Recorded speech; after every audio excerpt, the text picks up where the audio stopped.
I understand you Christians believe that Jesus is fully God and fully man at the same time.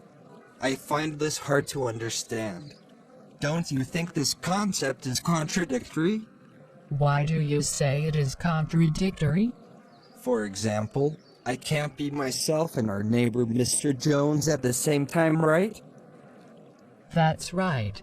You can't be yourself and Mr. Jones at the same time, because the two things are in the same dimension. But we are not saying that Jesus is two men at the same time. We are saying that Jesus is both God and man.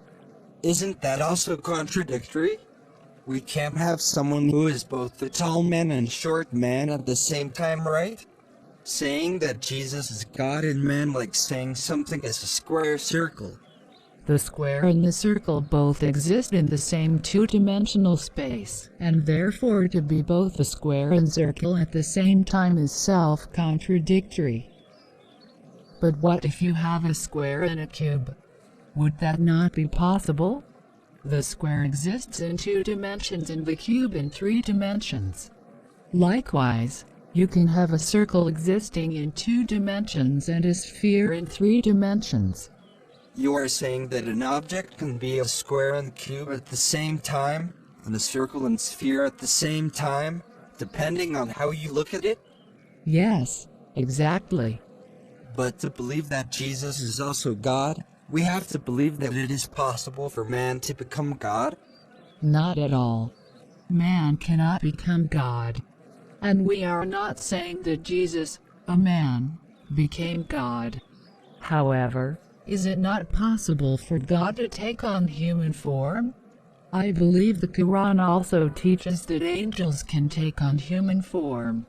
So why not God? It is true that angels can take on human form. I never thought that God would do the same. In the Quran, Allah is described as both Al-Batin, which means invisible, as well as Al-Zahir, which means manifest, isn't it? That's right. Those are both names of God. In the same way, Christians believe that one of the reasons why the invisible God took on human form is to manifest himself to man. The Bible says that Jesus is the image of the invisible God. Another way we can understand the duality concept is to use the example of light. Light? How does light illustrate the dual nature of Jesus? You see, scientists used to believe that something is either a particle or a wave, but it can't be both. But when they look at the properties of light, they discovered that it has a dual nature. Einstein said this: we have 2 contradictory pictures of reality. Separately, neither of them fully explains the phenomena of light, but together they do.